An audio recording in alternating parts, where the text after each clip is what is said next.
Doctor Shafiqur Rahman বাংলাদেশের জন্য একটা বড় ধরনের নিয়ামত। 4 ফেব্রুয়ারি আমাদের জামাত ইসলামী বাংলাদেশ জামাত ইসলামীর আমিরে জামাত টাঙ্গাইলের শুভাগমন করছে। ডাক্তার শফিকুর রহমান উনি আসতেছে, ওনারে আমাদের দেখার জন্য খুব আমরা আগ্রহী।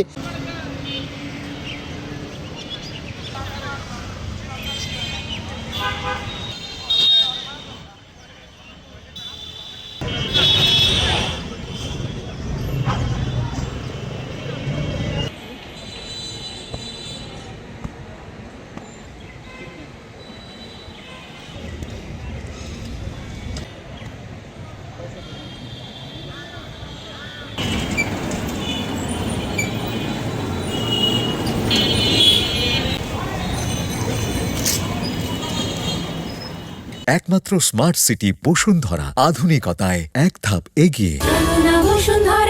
ডক্টর শফিকুর রহমান সাহেব টাঙ্গাইলের মধ্যে আসতেছেন, এই আশাকে নিয়ে আমরা অন্তত আনন্দিত এবং সকলেই এলাকাবাসী টাঙ্গাইলবাসী এই আনন্দে উৎফুল্লিত হয়ে গেছে। 4 ফেব্রুয়ারি আমাদের জামাত ইসলামী বাংলাদেশ জামাত ইসলামীর আমিরে জামাত টাঙ্গাইলের শুভাগমন করছে এবং এই জন্য এটা আমরা বলবো টাঙ্গাইলবাসীর জন্য অত্যন্ত সুখবর। এবং আমরা সবাই এবং এই টাঙ্গাইলের জনগণ স্বাভাবিকভাবেই আমিরে জামাতকে যেভাবে চিনেন, তার আগমনটাকে সবাই আন্তরিকভাবে এবং অত্যন্ত উৎসবমুখরভাবে আশা করি গ্রহণ করবে ইনশাআল্লাহ। ডাক্তার শফিকুর রহমান উনি আসতেছে, ওনারে আমাদের দেখার জন্য খুব আমরা আগ্রহী এবং টাঙ্গাইলবাসী সকলেই মনে হয় যে তার মধ্যে আমরা যে উপস্থিত হব এবং সকালের থেকে যেখানেই অনুষ্ঠানটা হোক সেখানে আমরা উপস্থিত হব আর কি। ডাক্তার শফিকুর রহমান বাংলাদেশের জন্য একটা বড় ধরনের নিয়ামত, একটা বিরাট নিয়ামত।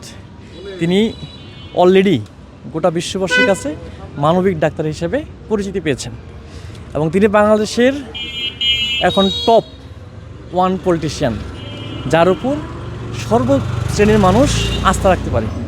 বাংলাদেশের দায়িত্ব যার উপর অর্পণ করে মানুষ আস্থাশীল, ভরসা পাচ্ছি, তিনি হচ্ছেন ডাক্তার শফিকুর রহমান। তিনি টাঙ্গাইলে তার আগমন ঘটবে, এতে টাঙ্গাইলবাসী উৎফুল্ল। যে আগামী 4 তারিখে আমাদের আমিরে জামাত ডক্টর শফিকুর রহমান সাহেব উনি টাঙ্গাইলে আসবেন এবং টাঙ্গাইলবাসীর উদ্দেশ্যে ভাষণ দেবেন পৌর উদ্যান থেকে। বেলা 12টায় আমাদের এই অনুষ্ঠান আমরা আনুষ্ঠানিকভাবে শুরু করব ইনশাআল্লাহ। আমরা আমিরে জামাতের আগমনের অপেক্ষায় আছি। তিনি 2024-এ একবার এসে কথা বলে গিয়েছিলেন, শহীদ পরিবারের সাথে মত বিনিময় করে গিয়েছিলেন।